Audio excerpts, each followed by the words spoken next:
A paz do Senhor a todos aqueles que assistem a este vídeo.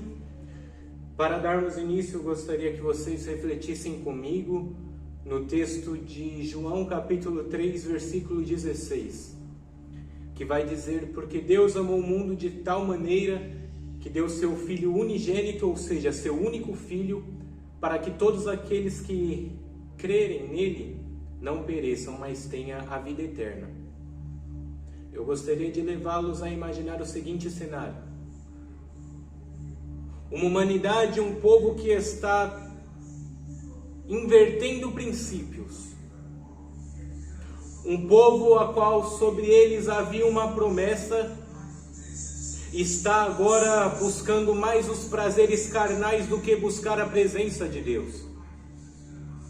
Um povo que por muito tempo não ouvia a voz de Deus devido às suas atitudes.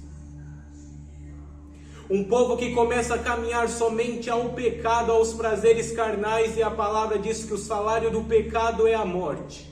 Então um povo que caminhava em sentido à morte.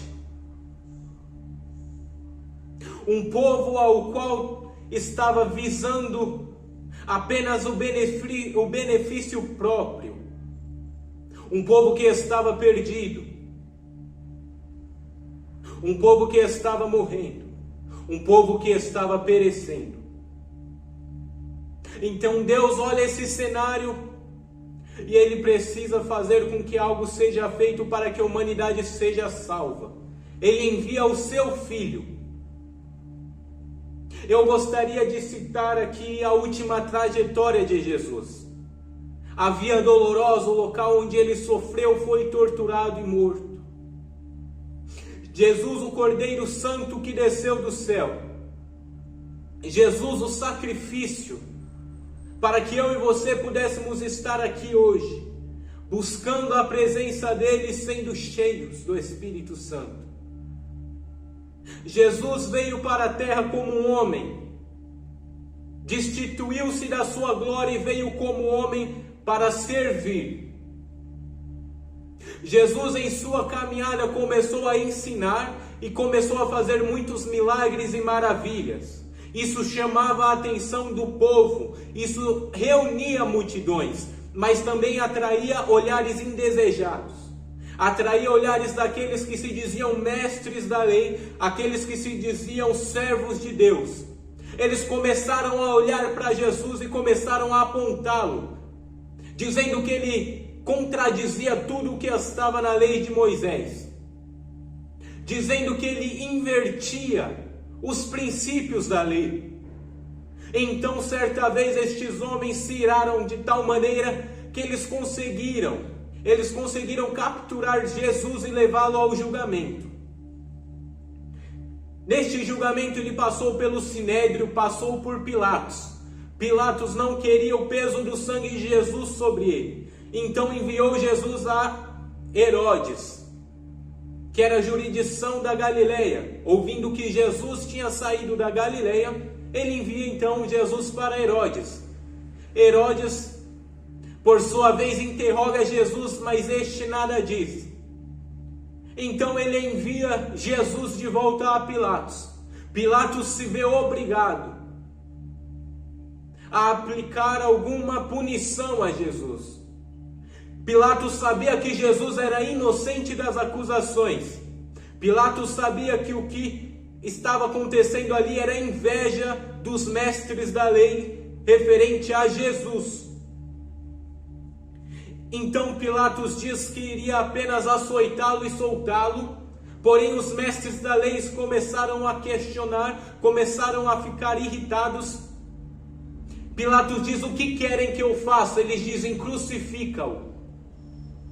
Era a época de Páscoa, então Pilatos tinha o direito de soltar um prisioneiro que a multidão escolhesse. Então ele pega um criminoso chamado Barrabás e pega Jesus, crente que as pessoas diriam para soltar Jesus, mas o povo estava inflamado, o povo estava muito revoltado com algumas atitudes de Jesus, não atitudes ruins, atitudes boas, mas que aos olhos deles eram ruins. E eles começaram a dizer: solta Barrabás e crucifica Jesus. Então neste momento Pilatos lava suas mãos, porque ele não quer o peso da vida de Jesus sobre ele. E ele entrega Jesus para ser crucificado. Na caminhada de crucificação de Jesus, ele tem que passar pelo açoitamento romano. O açoitamento romano é de total brutalidade. Muitos morriam apenas no açoitamento. O que acontece? O prisioneiro é pendurado pelos pulsos em uma pilastra. E depois de ser pendurado, cerca de 2 soldados romanos carrascos, eles ficam um na frente e outro atrás. Eles pegam chicotes. Esses chicotes são de couro. A ponta do chicote é de chumbo e osso. O chumbo servia para que desse peso. O osso servia para que desse corte. E cada movimento e cada chicotada fincavam os ossos na pele de Jesus. E a cada puxão saía então a pele, a carne, seus músculos, tendões. E começava assim uma hemorragia. Começava assim a desfigurar as costas e a fronte de Jesus. Jesus fica extremamente debilitado, porque o açoitamento é de extrema brutalidade. Imagina agora Jesus todo açoitado, Jesus em uma poça de sangue. Então vem o soldado romano, vendo todo aquele cenário, todo aquele sangue, vendo todo aquele sofrimento, pega uma coroa de espinhos, espinhos com um comprimento mais ou menos de um dedo, e finca sobre a cabeça de Jesus. Você consegue imaginar essa cena? Você consegue imaginar uma pessoa toda machucada, toda esfolada, sangrando, ainda tendo sobre si uma coroa de espinhos fincada na cabeça? Esses espinhos perfuravam a sua fronte. A região capilar é uma das que mais sangram. Sua face começa a ser deformada porque eles desciam, eles rompiam a pele. O sangue começava a jorrar, a dor era incessante. Cada movimento era uma lesão. Eles vestiam Jesus com uma malha fina. Não fina no sentido de luxuosa, fina no sentido de espessura. Essa malha grudava sobre a sua carne viva. E então forçaram Jesus a carregar o partíbulo da cruz. O partíbulo é na parte horizontal. Então Jesus tinha que colocar o partíbulo sobre os seus ombros, para que carregasse até o Gólgota, até o Calvário, onde ele seria crucificado. O caminho era cheio de pedras, Jesus estava descalço, costas machucadas, sangrando de hemorragia, cabeça perfurada por espinhos, pés sendo perfurados por pedra. Jesus não aguenta, é muita dor, ele tropeça, ele cai. Jesus, sentindo extrema agonia, ele não consegue carregar a cruz. Os soldados olham para Jesus, eles veem o sirineu passando, eles forçam o sirineu a carregar a cruz de Jesus, porque ele mesmo não aguentaria. O sirineu, chegando ao monte, deixa o partíbulo, e então começa o processo da crucificação. Em cima da cruz está escrito Jesus Cristo, o Rei dos Judeus. Sob sua cabeça uma coroa de espinhos simbolizando a realeza. Sua face deformada de tantos açoites, de tanta dor, de tanta agressão, os espinhos que perfuravam. E agora a agonia, a dor, o sofrimento de ter os seus pulsos pregados, a seu pé pregado. Imagina, Jesus de braços abertos, olhando aquela multidão, a multidão cheia de ódio, cheia de raiva. Jesus sofrendo com extrema agonia, cada movimento era uma lástima de dor. Jesus sabia que aquilo aconteceria, por isso dias antes ele estava no Getsemane, ele estava prostrado, ele dizia: Pai, se possível, afasta de mim esse cálice. E enquanto ele dizia isso, A agonia era tanta, a tensão era tanta, o estresse era tanto, que o suor dele começava a se tornar gotas de sangue. O sangue se misturava ao suor e descia sobre a sua face, porque ele estava com extrema agonia, ele sabia que ele ia sofrer. Mas ele diz: Pai, que todavia seja feita a sua vontade. Ele sabia que ele não veio na terra para fazer a vontade dele. Ele sabia que ele não veio na terra para ser amado por todos. Ele sabia que ele sofreria. E ainda assim ele dizia: Pai, que seja feita a sua vontade, não a minha. Jesus é crucificado e é levantado. Em meio a tantos xingos, em meio a tanto sofrimento, sem conseguir pegar ar, ele faz esforço, ele diz: Pai, perdoa-lhes, porque eles não sabem o que fazem. Os soldados olhavam para Jesus, dizia: Ei, salvou tantos, mas a si mesmo não salva. Um pastor americano vai nos levar a pensar da seguinte maneira: ele diz: e se Jesus tivesse descido? E se Jesus tivesse dito: já chega, tudo que eu fiz por vocês foi ser bom. Eu curei o que estava doente, eu ensinei aquele que estava com fome de ensino, fome, eu dei alimento. Tudo que eu fiz foi ser uma pessoa boa, porque eu morreria por um povo que daqui 2000 anos nem sequer estaria lembrando de mim. Porque eu morreria por um povo que se reuniria na minha casa, mas haveria tanta hipocrisia em meio a eles.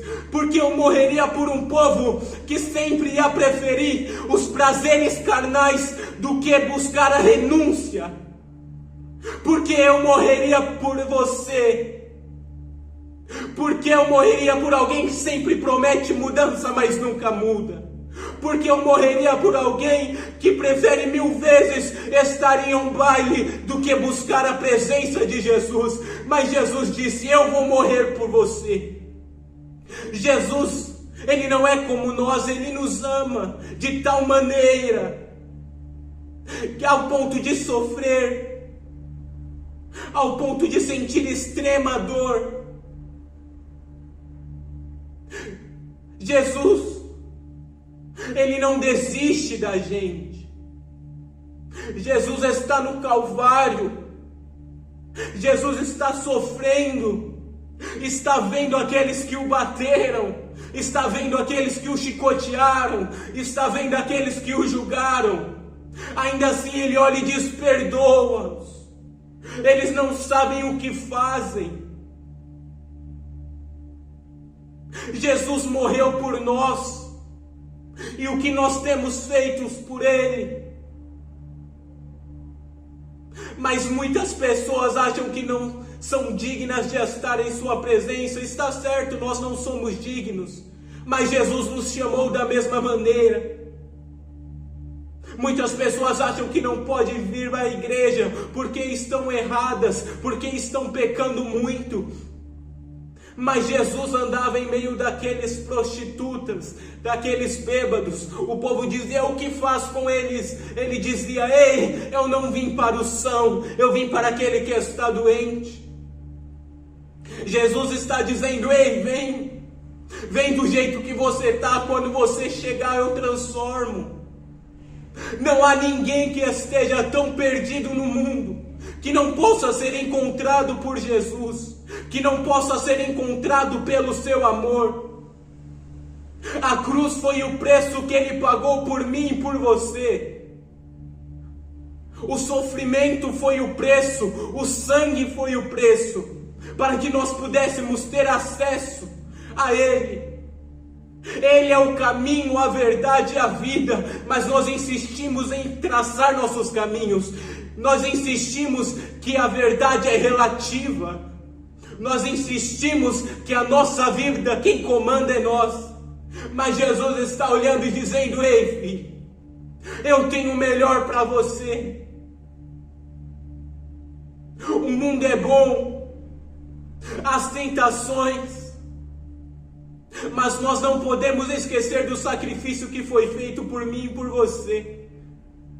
Nós não podemos esquecer do sofrimento da cruz. Nós não podemos esquecer do preço pago por sangue. E Jesus olha para os seus discípulos posteriormente e diz: ide, pregai o evangelho a toda criatura. A palavra de Jesus precisa se espalhar, para que mais pessoas possam ser salvas, para que as pessoas possam ser alcançadas pela graça. E Jesus nos chamou eu, chamou você. Mas nós temos nos reprimido. Nós estamos deixando de falar do amor dele. Nós estamos deixando de falar de Jesus Cristo. E agora nós pregamos um falso amor. Um amor que não exige renúncias. Este amor não é de Jesus. O amor de Jesus Cristo exige uma coisa: renúncia. Ele diz: ei, quem quiser vir após mim, nega-se a si mesmo. Toma a tua cruz e me siga. Não é fácil negar a si mesmo. Não é fácil tomar a tua cruz e seguir a Jesus. Mas também não foi fácil para ele sofrer tamanha dor por mim e por você, e ainda assim ele fez. Jesus está te chamando a caminhar com ele. Jesus está te chamando a buscar mais ele. Jesus sente saudade de quando você dobrava os seus joelhos e dizia: Pai, me perdoa. Pai, me ajuda, sozinho eu não consigo. Jesus está em busca daqueles que o adoram em espírito e em verdade. Jesus está em busca daqueles que falem mais dele do que de si mesmo. Jesus está em busca daqueles que preguem a verdade, independente do caos que ela vai causar. Porque Jesus não veio ser pacificador, ele veio ser revolucionário, ele veio apontar aquilo que está errado, ele veio dizer: você está errado, mas eu te amo e eu te corrijo. Permita-se ser corrigido por Jesus. Mas quantas vezes nós ouvimos falar sobre o amor dele e viramos as costas? Quantas vezes nós aceitamos Jesus no domingo e o trocamos na segunda? Quantas vezes nós somos como Judas e o traímos por menos de 30 moedas de prata? Nós o traímos por coisas pífias. Mas Jesus está dizendo: ei filho, eu te perdoo. Independente do que você fez, independente do que você está fazendo, vem, eu estou te chamando, porque eu tenho poder para perdoar seus pecados. Não tenha medo do que os outros vão dizer, porque se fosse para depender dos outros, Jesus nunca teria pregado. Se fosse para depender dos outros, Jesus nunca teria falado nada. Mas Jesus está te chamando, porque ele te fortalecerá para que você venha à presença. Jesus te ama. Jesus morreu por você.